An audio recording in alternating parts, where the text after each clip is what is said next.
Teacher! Oh my God! We are back to back! Dito na naman tayo mga hambugera, si Teacher Ron. Cut out ka lang dyan para busy. Para magbisi-bisihan ka sa teacher. At mga nakakita ng mga previous video ko, yung una ko siyang i-interview, umabot kami ng ang daming views. Umabot ata na 1 million. Naging sikat ako dito sa mga Filipino teachers din. Every time na pag pumupuntang church or pumupuntang immigration, nare-recognize ako dahil dito, Diyos ko. Diba? Sikat na siya. Dahil sikat to. Palagpakan natin siya. Well, anyway. Kumusta ka na, Teacher Ron, after sa una nating conversation, anong mga natutunan mo dito sa 3 months sa pag-stay mo dito sa teacher dito sa magandang eskwelahan namin? Yes. Masasabi ko talaga na I'm very lucky na dito ako sa school na to. At ano bang mga napansin mo sa mga eskwelahan, sa mga teachers dito sa school namin? Yes. Mga Filipino teachers. Filipino teachers. Ilan ba tayo Filipino teachers dito? Kuya Yoyong, Kuya Bong, Teacher Rafi, Teacher Debbie, Teacher Marson, at ako. Ano pa yun? Yung teachers dito, we value harmony, we value unity. Ano? Value harmony. Harmony yun, hindi yun. Harmony. Okay, akala ko. Diba? Narinig ko doon. And we're helping each other. Maganda yung traits ng mga Filipino teachers dito. Unlike sa iba, may naririnig kami. Grabe ang comparison. Ano yung mga naririnig mo sa iba? Sila dyan, basta meron ding iba ng mga toxic na Filipino, no? Yung mga vloggers na mga katulad ko, nag-video vlogger. Malaki na yung influence mo eh. Sphere of influence. Hindi katulad na, may mga iba kasi mga Filipino na mga co-teachers na imbis na Grab mentality. Hindi talaga mawawala sa Pinoy, no? It's in our nature. We cannot hold it against them. Diba? Narinig niya mga bugera. Sige pa, imbis na iangat niyo daw mga Pilipino, binababa niyo kami. Yes. Mga makikilala ka dito every weekend kapag gagala ka. Makaka-receive ka ng mga stories from other teachers, from other schools. Iba, parang ang toxic na daw. Tapos hindi mga katutubo yung mga toxic, mga kapwa Pinoy talaga yung hihila sa'yo pababa. But, it's not. Yeah, 3 months pa lang ako nagtuturo dito ha, pero feel ko talaga, oh, this is my home. This is my home. And hindi talaga ako nagsisi na pumunta ako dito. Although, ano ka talaga? Although, nagsisi ka kasi walang lalaki. Hoy, at marami po ditong mga lalaki. Kaso, you need to behave. You need to behave. Katulad ko, behave. Yes, yung apartment ko lang kasi andyan lang o malapit lang sa school, so dapat behave tayo. Nalalakad lang niya yung apartment niya from here. 4 minutes away. 4 minutes walk away lang sa school. So, dapat behave tayo dito. So, masaya ka sa school na ito? Yes. Sa mga Filipino, Filipino teachers and Thai teachers are all good, promise. Tinuturuan din kami ng mga Thai teachers. They're very open, they're very welcoming with the foreign teachers. Meron tayong mga Chinese teachers din, di ba? And they are very happy as well. Swerte tayo, no? Swerte yung school na to. If you see Watlan Good School in Facebook or in YouTube or in TikTok, you can follow to see the updates and you will see that everyone is happy here. Diba? So yun talaga sinasabi ko sa kanya nung unang dating niya. Sabi ko, ang tagal ko na kasi dito sa Thailand dahil tapos ang dami ko ng experience. Diyos ko na ilang school na akong napasukan, mga company.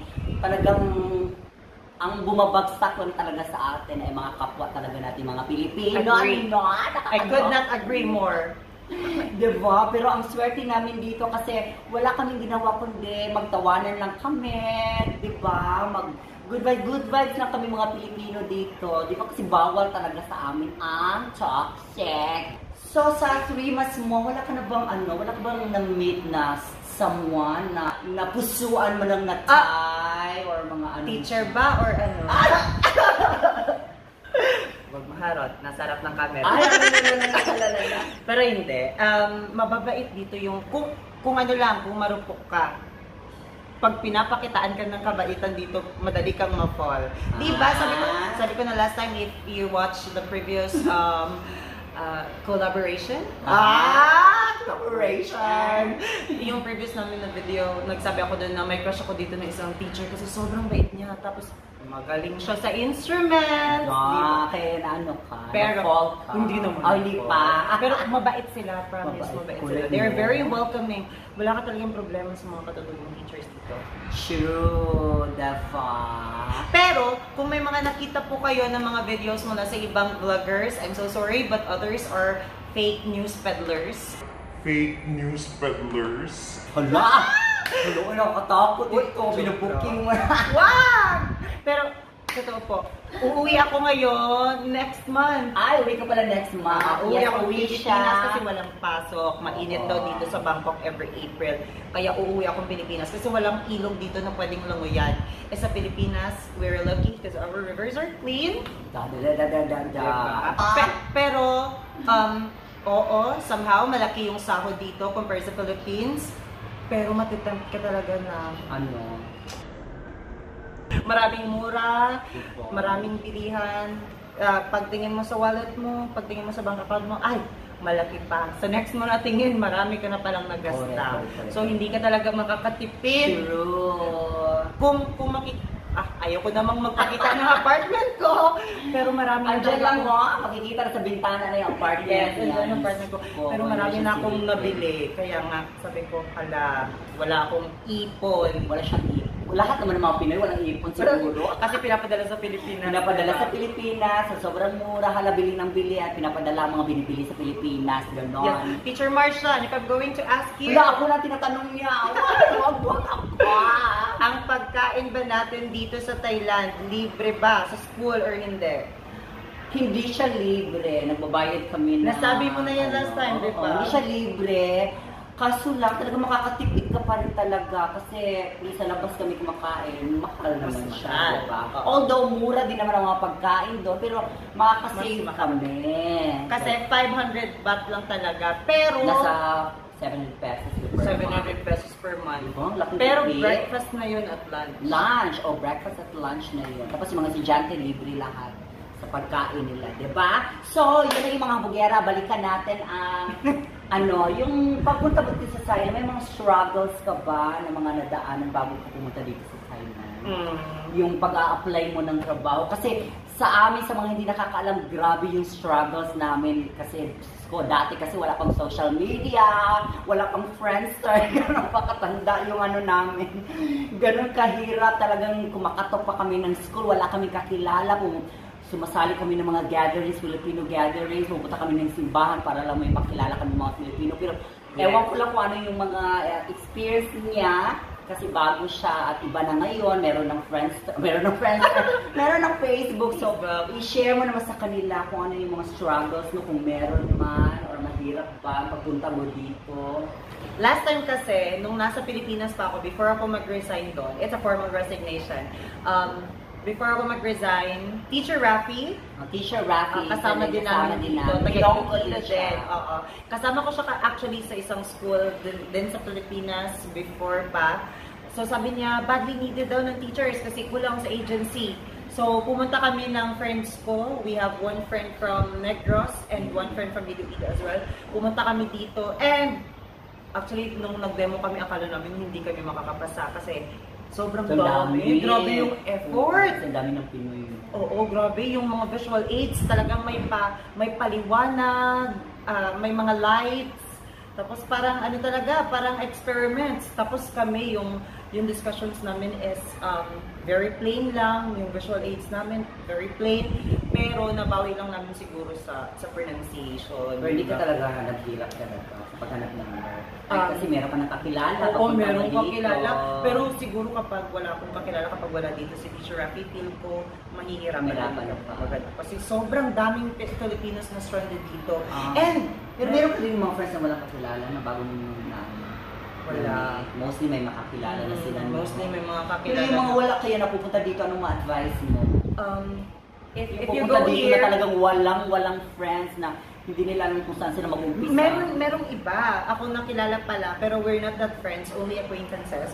Yung pumupunta sila ng church. Tapos sa church kasi, maraming mga Filipinos Correct. nagtutulungan. Yan yung Yes. maganda sa atin.